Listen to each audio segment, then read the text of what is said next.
Hello বন্ধুরা, welcome to only sports view. তো এই ভিডিওতে আইএসএল ইন্ডিয়ান ফুটবল নিয়ে বেশ কিছু আপডেট রয়েছে, যেরকম ইস্টবেঙ্গল মোহনবাগানকে নিয়ে আপডেট রয়েছে এবং এর পাশাপাশি ইন্ডিয়ান ফুটবল ন্যাশনাল টিমকে নিয়ে একটা আপডেট রয়েছে। তো ভিডিওটি সবাই শেষ পর্যন্ত দেখতে থাকো, আর চ্যানেলে নতুন হয়ে থাকলে চ্যানেলটি সাবস্ক্রাইব করে পাশে থাকা বেল আইকনটি অন করে পাশে থেকো। তো ভিডিও শুরুতেই একটা অ্যানাউন্সমেন্ট রয়েছে। তো অনলি স্পোর্টস ভিউ ইউটিউব চ্যানেলটাকে সবাই যেরকম সাবস্ক্রাইব করে রেখেছো, তো সেরকমই অনলি স্পোর্টস ভিউর একটা হোয়াটসঅ্যাপ চ্যানেল রয়েছে। তো সেই চ্যানেলটাকে সবাই ফলো করে দিও। তো সেই চ্যানেলের লিঙ্কটা আমি ডেসক্রিপশনে দিয়ে রাখছি, তো ডেসক্রিপশন থেকে সবাই ফলো করে নিও চ্যানেলটাকে। সমস্ত রকম খেলার আপডেট সবার আগে পাওয়ার জন্য হোয়াটসঅ্যাপ চ্যানেলে ছোটোখাটো আপডেটগুলো সবার আগে হোয়াটসঅ্যাপ চ্যানেলেই দিয়ে দেবো, এবং এর পাশাপাশি সমস্ত রকম খেলা দেখার সুবিধার্থে হোয়াটসঅ্যাপ চ্যানেলটাকে ফলো করে রেখো। ইন্ডিয়ান ফুটবলের পাশাপাশি ওয়ার্ল্ড ফুটবলেরও খেলা দেখতে পারবে, এবং এর পাশাপাশি সবাই একটু ইউটিউব চ্যানেলটাকে সাবস্ক্রাইব করে দাও। সাবস্ক্রাইব একদমই করছো না তোমরা, শুধু ভিডিও দেখে চলে যাচ্ছ, সাবস্ক্রাইব করছো না। তো সাবস্ক্রাইব করা পুরোই ফ্রি, কোনো রকম টাকা পয়সা লাগে না সাবস্ক্রাইব করতে, শুধু একটু সাবস্ক্রাইব করে দিও সবাই। তো প্রথমে যদি ইস্টবেঙ্গলের আপডেট নিয়ে কথা বলা যায়, তো ইস্টবেঙ্গল 25 বছর বয়সী ভারতীয় ডিফেন্সিভ মিডফিল্ডের প্লেয়ার, যার নাম হচ্ছে রামসাঙ্গা তলাইচুন এবং তার মার্কেট ভ্যালু হচ্ছে 1.2 কোটি টাকা।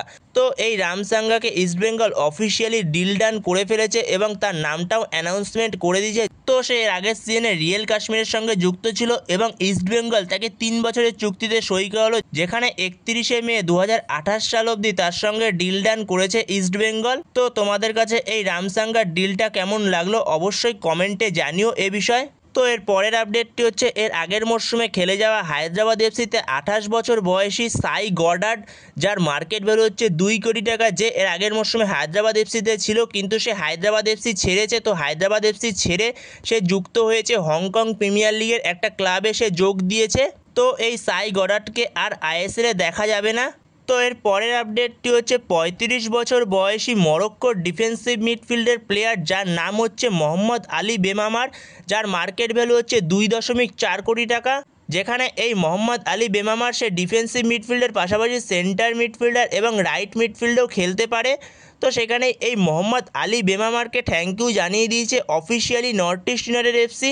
তো নর্থ ইস্ট ইউনাইটেড এফসি ছেড়ে সে হয়তো এবার আইএসএলের চেন্নাইন এফসিতে যোগ দিতে পারে, তো সেরকমই আপডেট রয়েছে।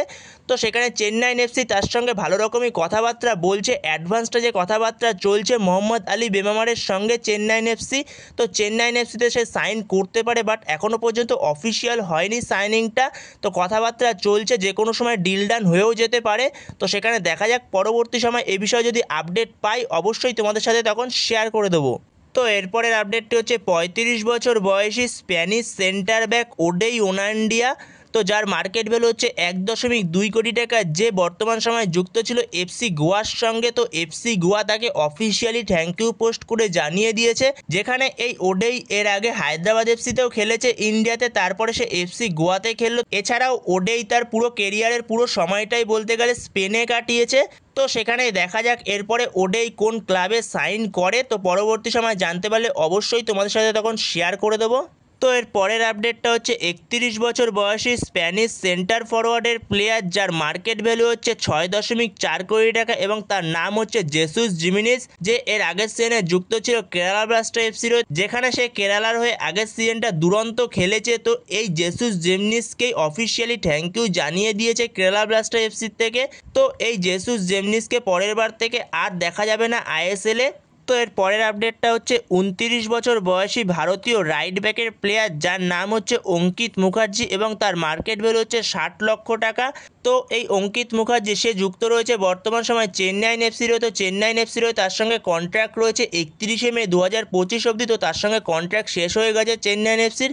তো সেখানে চেন্নাইন এফসি আরও এক মরশুমের জন্য এই অঙ্কিত মুখার্জির সঙ্গে কন্ট্রাক্ট এক্সটেনশন করে নিয়েছে, যেখানে তার সঙ্গে 2026 সাল অবধি কন্ট্রাক্ট এক্সটেনশন করে নিয়েছে। তো সেখানে চেন্নাইন এফসি জার্সিতে আরও একটা মরশুমের জন্য দেখা যাবে অঙ্কিত মুখার্জিকে।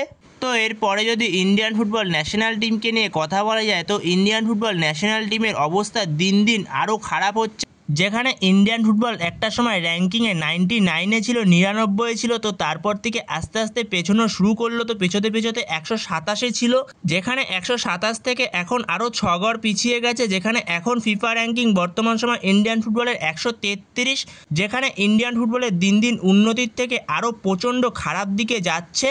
তো এই আপডেটটাই তোমাদের সাথে শেয়ার করার ছিল। তো তোমাদের এই বিষয় নিয়ে কি মনে হয় অবশ্যই কমেন্টে জানিও এ বিষয়ে। তো এর পরের আপডেটটি হচ্ছে মোহনবাগানকে নিয়ে। তো মোহনবাগানে যোগ দিয়েছে কিয়ান নাসিরি এবং দিব্যেন্দু বিশ্বাস, তারা অফিসিয়ালি অনুশীলনে যোগ দিয়েছে এবং কালকে 12 তারিখ আরও দুজন প্লেয়ার যোগ দেবে, যেখানে সুয়েল ভাট এবং গ্লেন মার্টিন্স। তো তারা দুজনও যোগ দেবে কালকে।